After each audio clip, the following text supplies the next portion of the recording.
Hello everybody, welcome back to the shop and the F-14 project. Been kind of busy.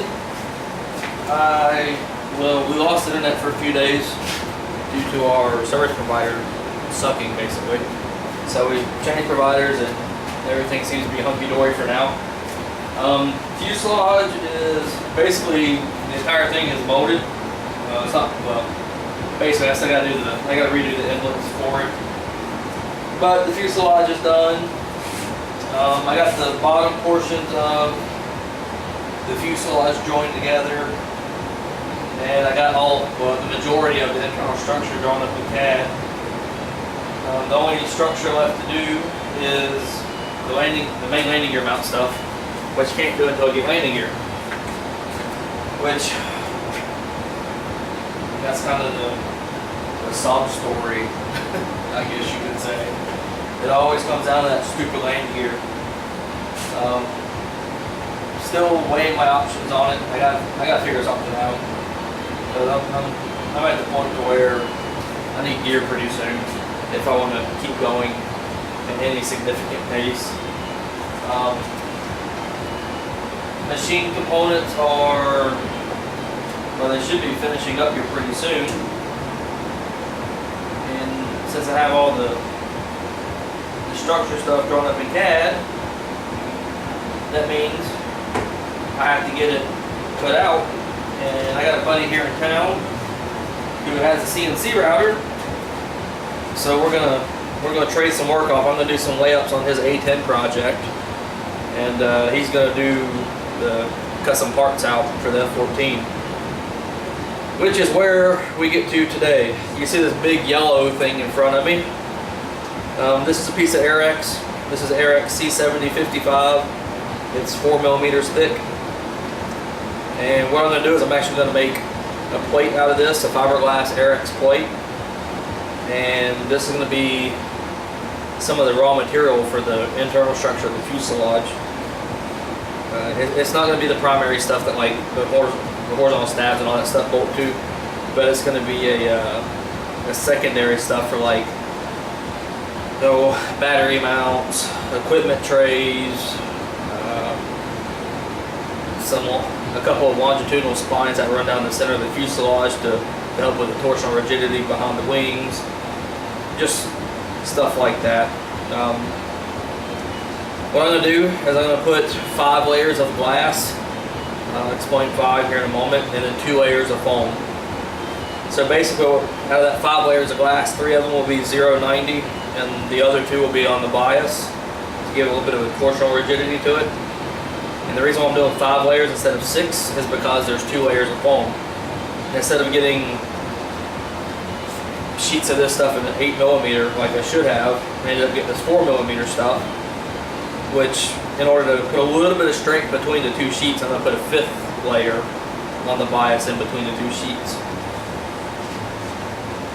And that's why there's 5. It's kind of an unbalanced layup instead of a balanced. I was going to put 2 layers in the center of the 2 sheets, but really that center layer doesn't do much for strength wise. It's just going to add a little bit extra layer to it.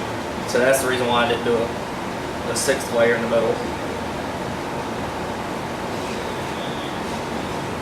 So, roundabout way I go about making all these panels, and this works with balsa wood as well. You can pretty much use anything you want to. I mean, you could use Home Depot styrofoam if you wanted to make these panels. It just comes down to how much strength you want out of it. First up, get your core material, whatever it may be, balsa wood, foam, honeycomb, whatever. Honeycomb's kind of an odd subject because you can't really, you have to vacuum bag it between 2 hard surfaces. So you either have to have like 2 large melamine boards if you're doing a big piece, or you gotta have 2 large plates of glass or a mirror or something. And the reason why you need that for the honeycomb is so you don't suck the glass in between the layers of the honeycomb. You want to kind of bridge across it. Honeycomb is something that's it's a unique material that's kind of a pain in the butt to deal with, and it doesn't work very well if you don't use it correctly.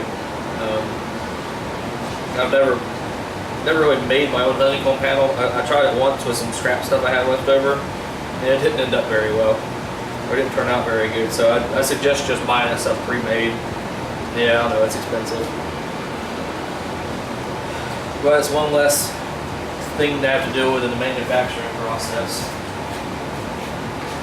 All right, so again, use my little RNG composites foam rollers. I'm just gonna pour a good bit of resin on this thing and just roll it out on the core material.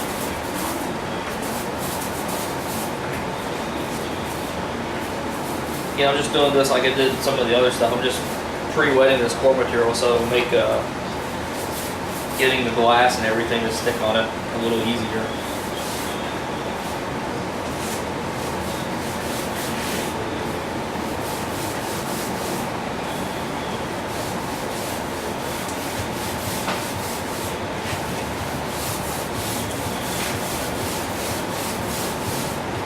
If you're wondering how much resin I mix up 200 grams of resin, or 250 by the time you add the hardener. And that cup's just about empty, and I haven't even got this piece of foam completely wet out yet.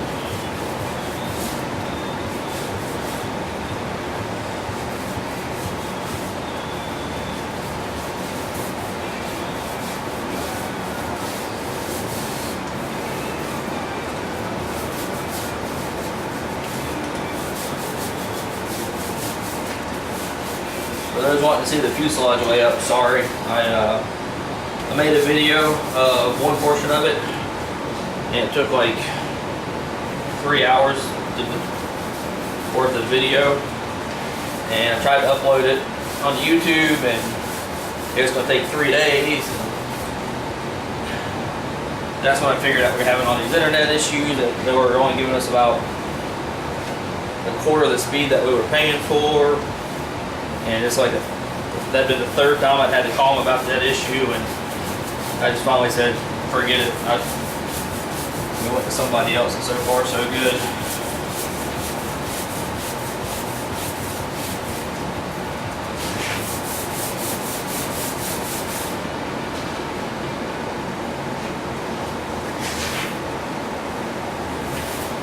Nice big foam rollers make this a pretty quick job.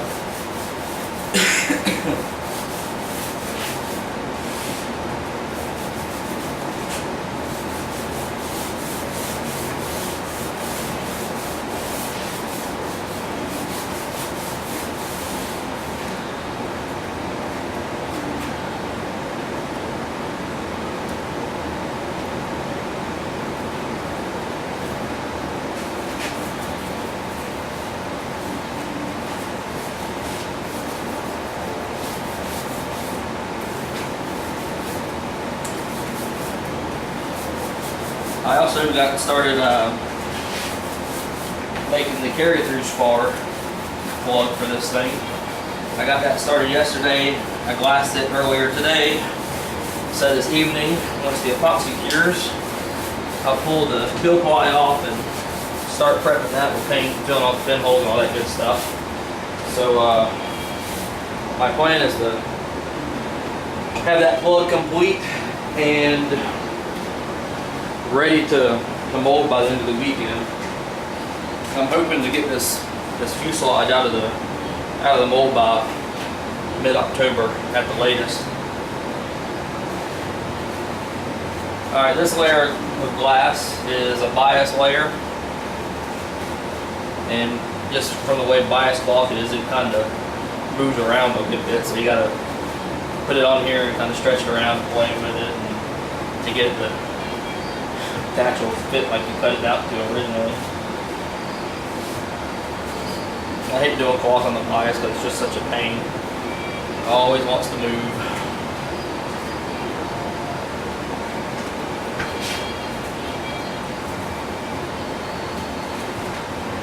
Take a roller and we'll just get a corner stuck down for now. What we'll do is we'll do opposite corner, so we'll do that one there, and then we'll do this one up here.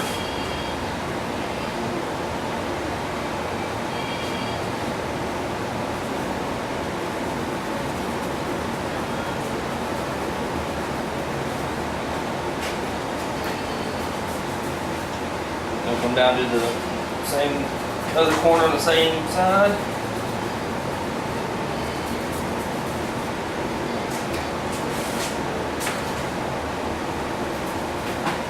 Then the fourth corner.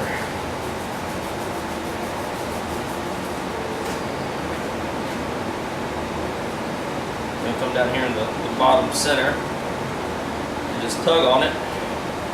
It'll get fit.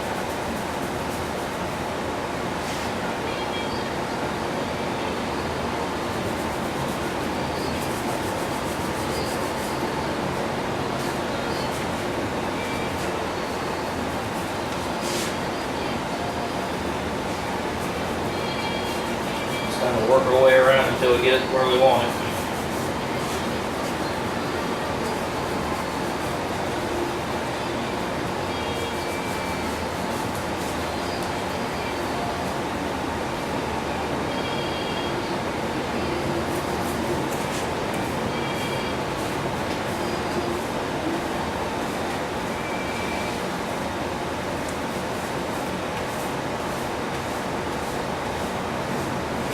Then we'll just go around the rest of it and kind of roll the wrinkles out.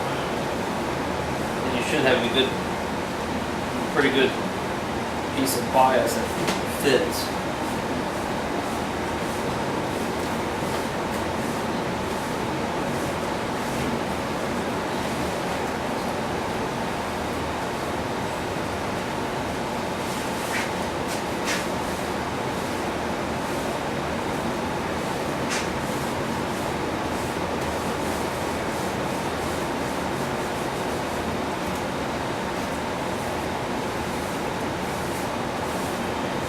So of course you start messing with it and you move it again.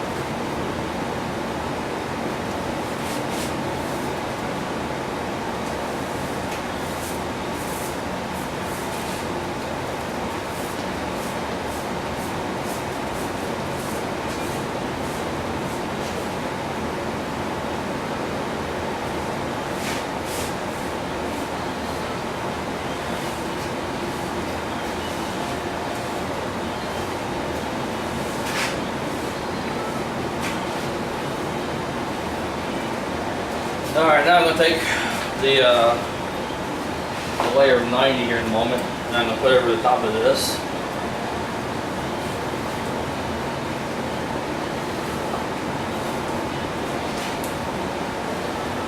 And then I'll mix up more epoxy.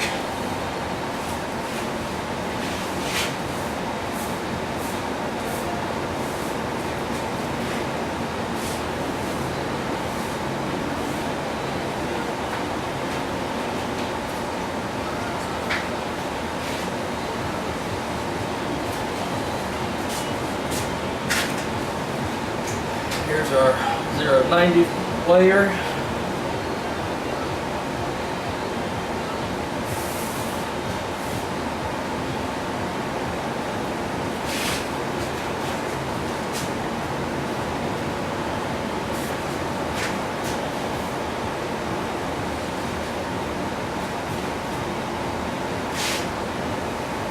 Take our roller and just kind of roll off the waves in the fabric.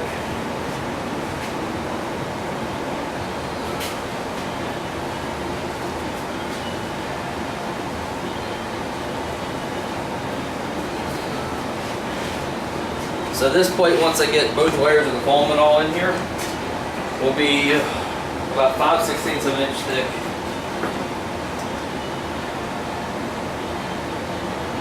Not very thick, but thick enough to do what I want to. Like I said, it's just a secondary structure. It's nothing really disastrous would be attached to it if it were to fail. It's just kind of there to help pull some skins apart and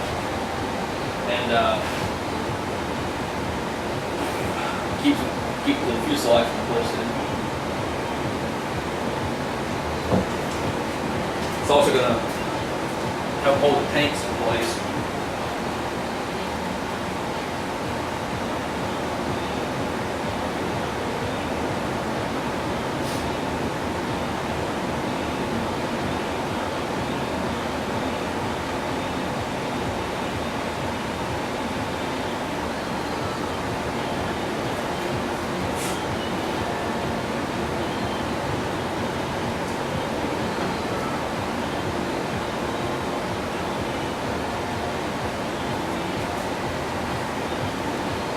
And depending on how much resin I have after this one, I might make this just a 4mm thick panel instead of an 8.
More epoxy on and roll it down.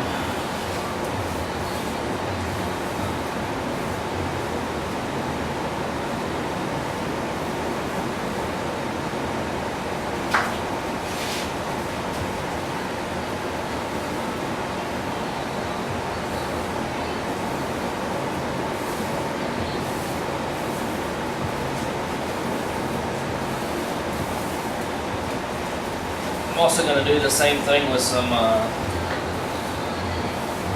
3mm panels I have of Rohacell. I'm going to make some of those with carbon on either side. I'm going to use that stuff for some things in the wings and the tail section to replace the balsa. It'll be stronger and it'll be lighter than the same piece of balsa or hardwood in there. You can do this with a lot of stuff. There's places that sell this with a Depron core, which I've done that before just as a test. The Depron isn't quite as ding resistant. It flexes a little bit more, but it actually still works really well.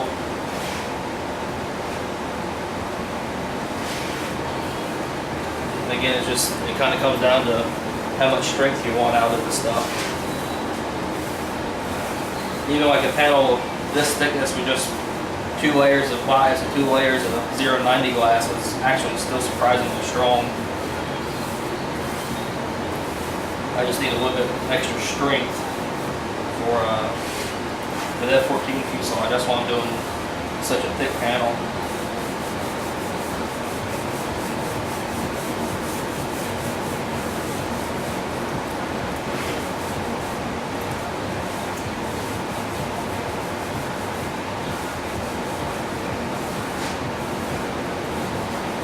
And this does get vacuum bagged.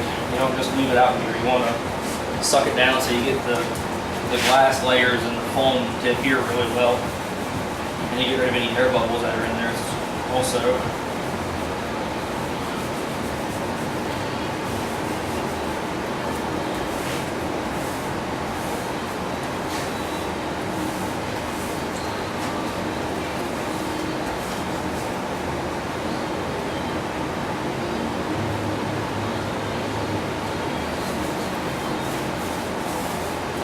Make sure you lay down plastic on your table, or else you'll have a sticky mess on your tabletop.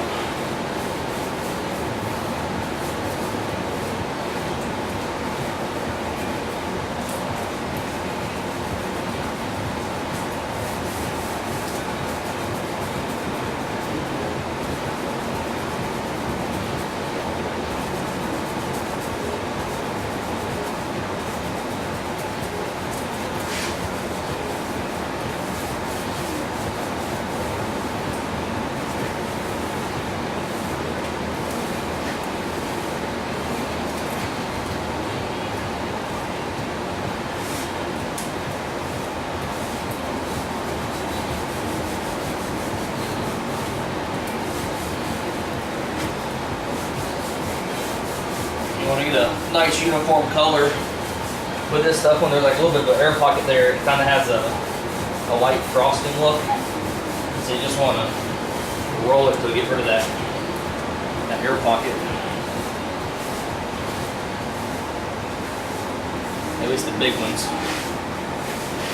Not going to get rid of all of them because it is a foam and there are some open cells and stuff in there, but if we try and get rid of the majority of it. Alright, there's that. I'm going to put the fuel ply down on this side.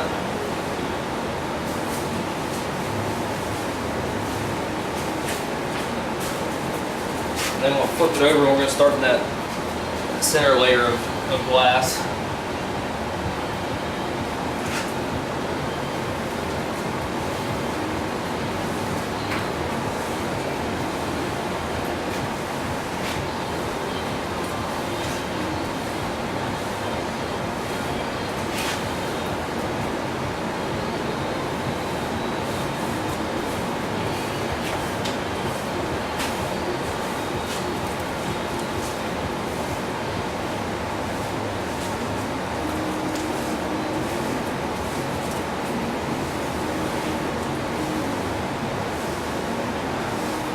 This is also why I don't do that many videos of layups. It's just the same thing over and over and over again.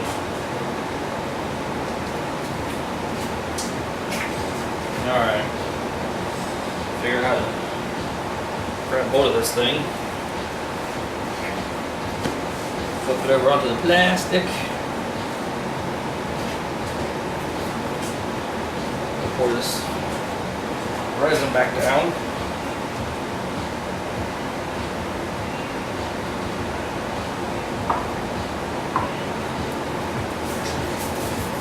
And we'll roll it out.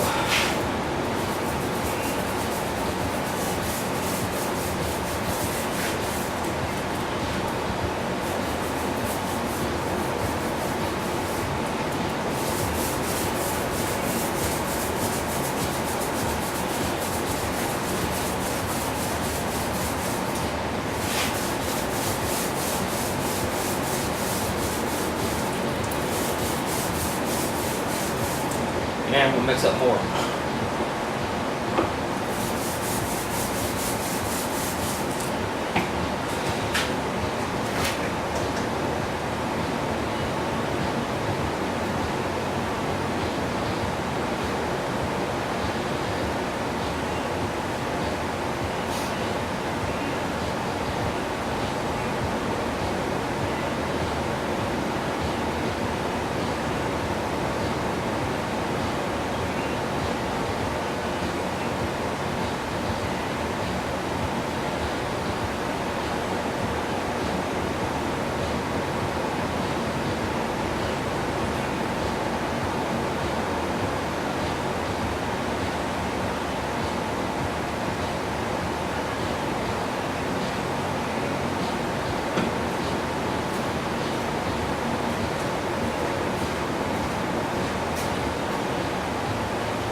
So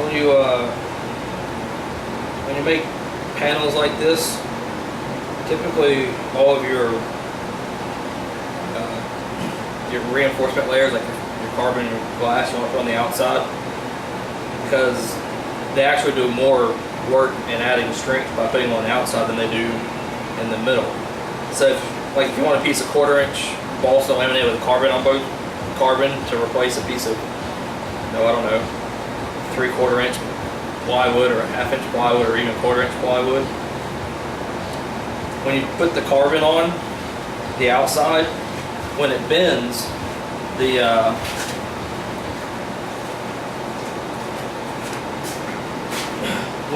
it actually has to move that carbon further than if you were trying to move, say, a piece of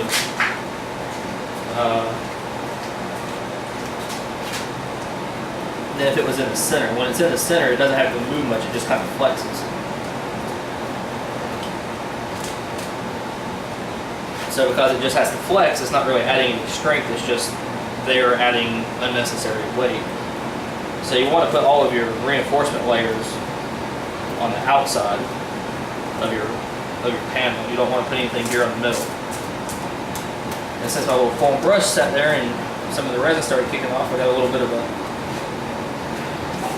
piece of foam roller I got to clean up. I got razor blade to knock it up.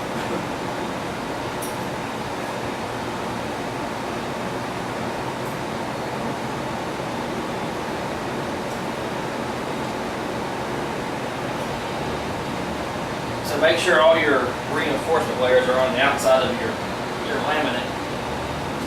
You can do, if you're going to do like 1/8 inch balsas and stuff, make sure the grain's perpendicular to each other. That way you have strength in both directions. Like when they make plywood, all the grains of each lamination are running in different directions. That's where all the strength comes from. Same thing with balsa veneer stuff. If you're going to add 2 layers, make sure the grains are going opposite directions. And just use a very thin layer of glass, like maybe 1 ounce or 2 ounce stuff. That way, you don't have to worry about it. You don't have to worry about any real extra weight. I'm trying a different roller this time. I'm going to use this little tank roller to just move the epoxy around.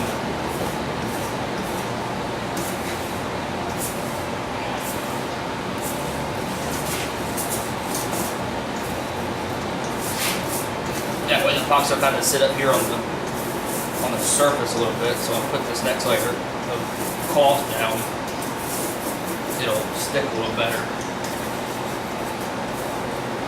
And this is something you probably could use at least a piece this big. You could use a full-size paint roller. Make life a lot quicker instead of having to go with this little 1 inch thing or that 4 inch one.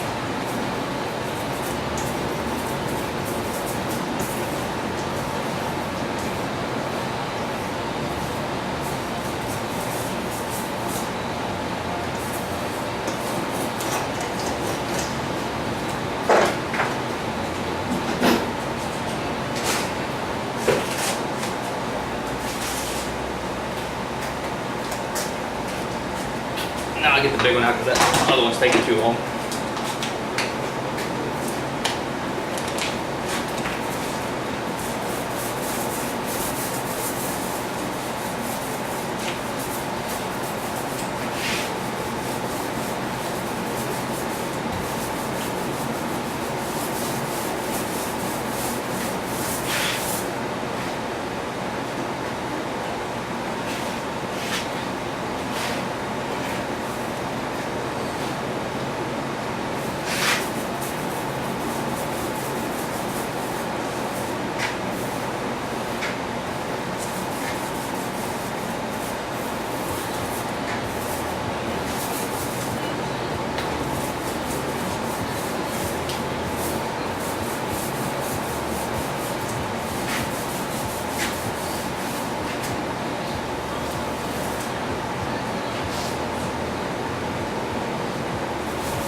Center layer of 90.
sure it's nice and wet out of the way.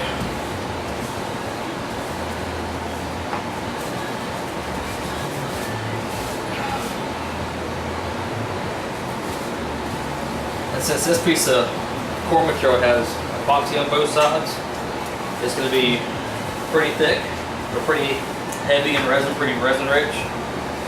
So when I put it in the vacuum bag, it's going to go on the bottom. So all the breathing material is on the opposite side of the second layer of core material.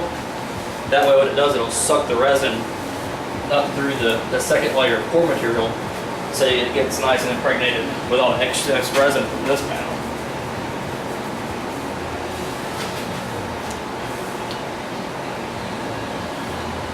And then whatever excess resin happens to be in the panel, the bleeder materials on the very, very top will pick all that stuff up.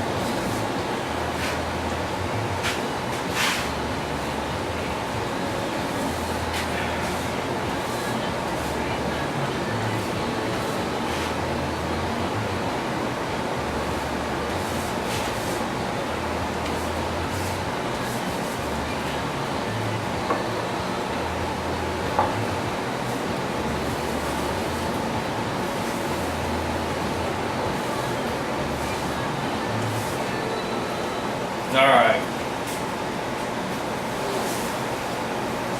Second piece of core material can go down.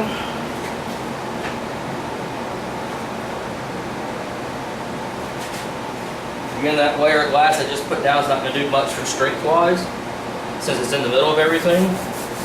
But what it will do is it will help bond the two panels together. That's why I put it in there.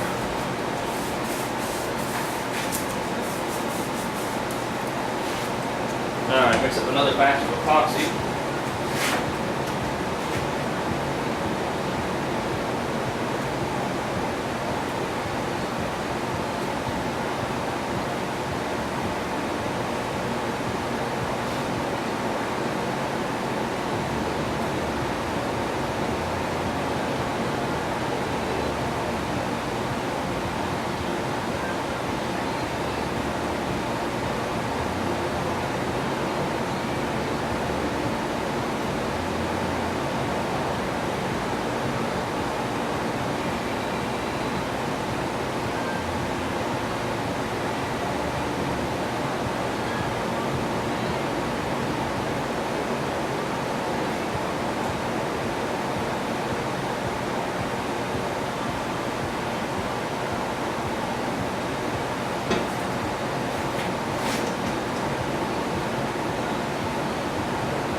Hopefully I'll have all those machine components by the end of the month.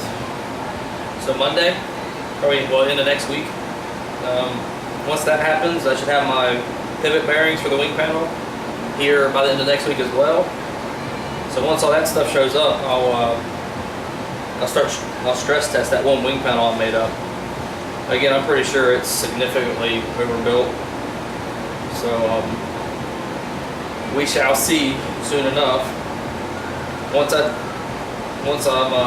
confident that that wing panel is strong enough, or overly strong, I will start laying up either the actual flying pair with a little bit lighter layup, or I'll just lay up 2 new ones with the same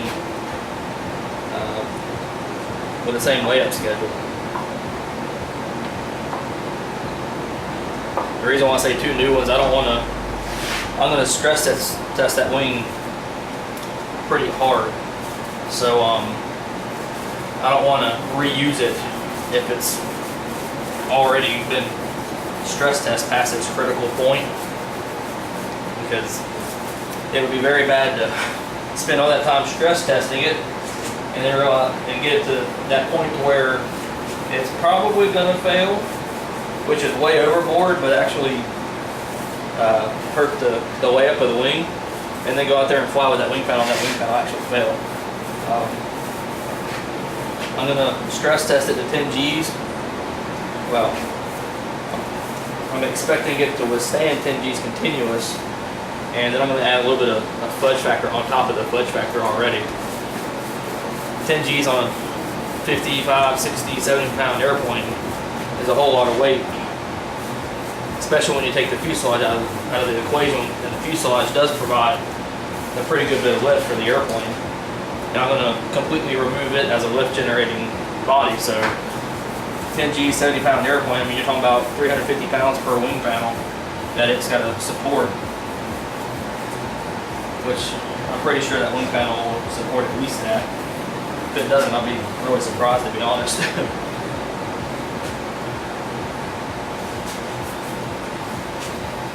But we shall see soon enough.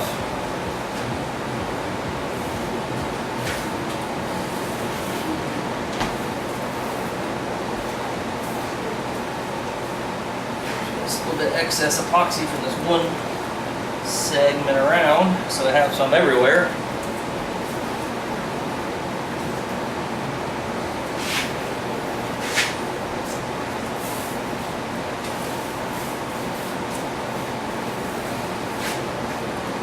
Alright, and that's done. We'll go get our layer of bias again. You can fight with that for a little bit.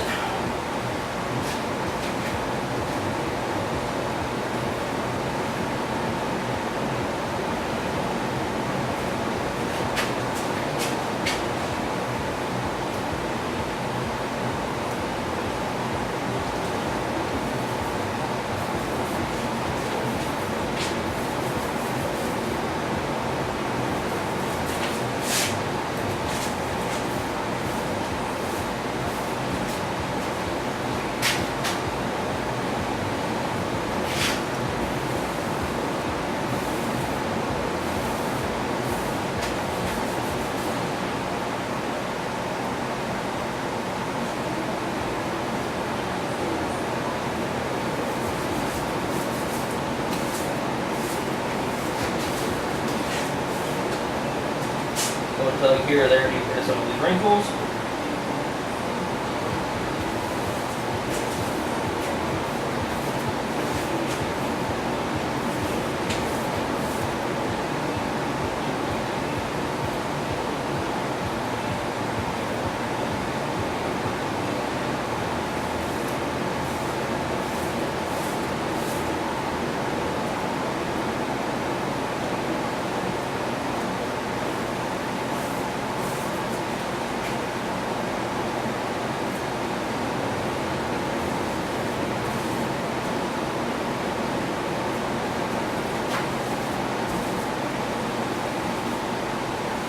Bias is always fun to mess around with. It never seems to be the same shape you cut it or the same size when you cut it, when you get ready to use it. But it sure does conform really well.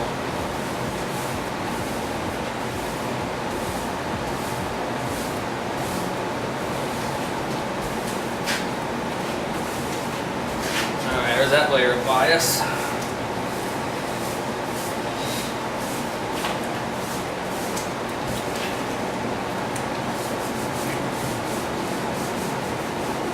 Now we'll go get that last layer of 0 to 90, and this panel can go in the bag.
You can use pretty much anything you want for the core material, within reason.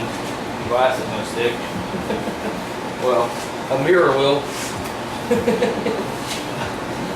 Put it down out in San Diego. Funny man. I won't describe exactly what he did, but he had a balsa mirror piece of plywood. I would tough figure it out from there.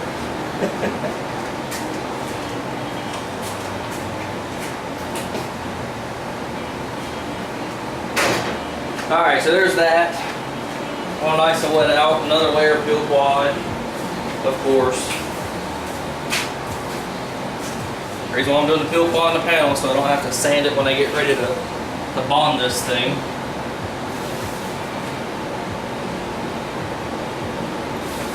It'll be ready to go basically once you cut it. Cut it, fit it, glue it, done. Alright. Then, perforated plastic. Again, just so it doesn't pull out too much resin because I use a whole lot of vacuum. I do everything in pretty much 25 inches of vacuum. And that's just a personal thing. You don't have to do it that way. It's just what I do. It compresses it down a whole lot and it'll get down in any little inconsistencies there may be. Then this bleeder material is up next. People often ask what I use for bleeder material. It's just it's polyester quilt padding. It's the stuff you get in a roll from Walmart or any other fabric store. It's nothing special. It's cheap. I think like a piece of this is what like it's a section of I think it's about 10 yards really. Anyway, a segment of 10-yard roll or tube or bag, whatever you want to call it. It's like $15. It's cheap. That's why I like using it. Alright, there's that. The plastic I had on the table is just a really heavy drop cloth. So I'm going to go down through here and I'm going to trim it. The reason why I'm going to trim it down is because most likely that first layer of glass has gone through the peel ply already. And it's stuck itself to this plastic. So instead of trying to peel it off the plastic and then end up leaving your glass and the layer of peel ply behind, all you got to do is just pick up the whole thing at once. And then put it in your vacuum bag. Which, I'm going to have to move the camera on you guys back a little bit so I can get everything there.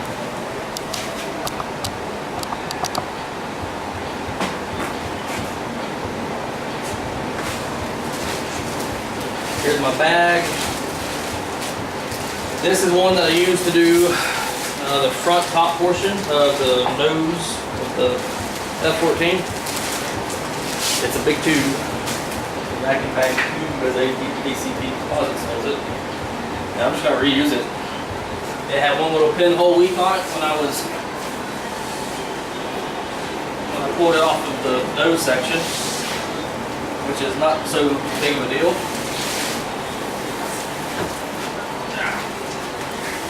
These big panels are kind of a pain in the butt to work with on your own, especially when the camera's taking up half the table. Another reason why you guys don't see me do a lot of layout videos is the table I do it on, in order for you guys to see it, the camera's in the way. And like when I was doing that fuselage, especially that bottom center portion of it, you guys wouldn't have seen anything. Just because the camera would have been 10 feet away. Unfortunately, my shop here in the new garage is significantly smaller than the last one.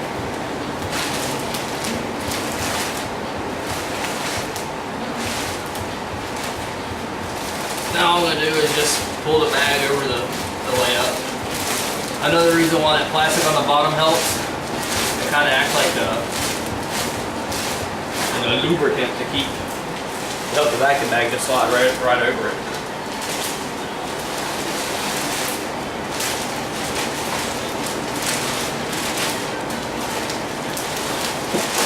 Alright, vacuum bag fitting. Don't put it on your layup.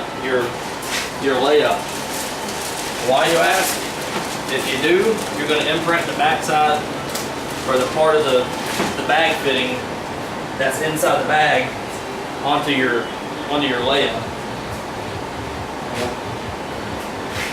So what does that mean? It just means you're going to have an ugly piece, or you're going to have a little section that's got like an indentation or something in it.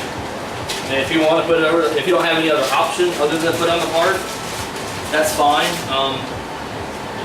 And the first time it happened to me, it didn't really affect the part strength at all.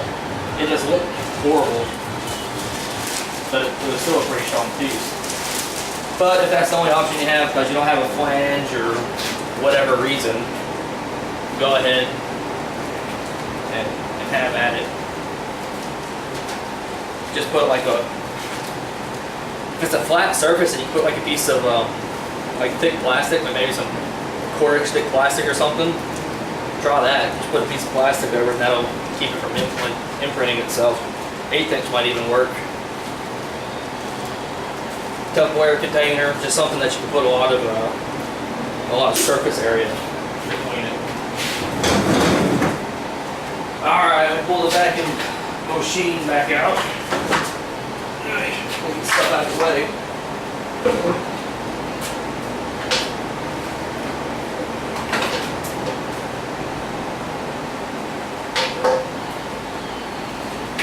Again, like I said, I use 25 inches of vacuum for just about everything.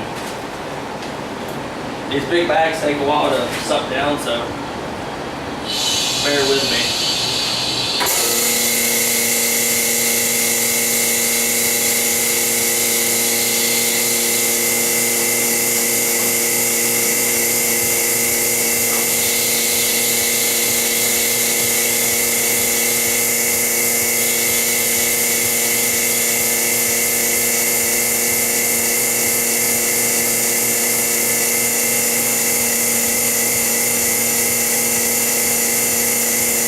What I'm going to do is I'm going to put it under a partial vacuum for now. Then I'm going to turn the vacuum off. That way the pump can recover until I can lay down the laminate so it won't fold over and crush itself. Well, it's a pretty low point of vacuum as it is right now. I did have the bleeder material move, as you can see, so I'll take the vacuum off and try to move that back around where it needs to go. Essentially back here where the steel fly is pulled back.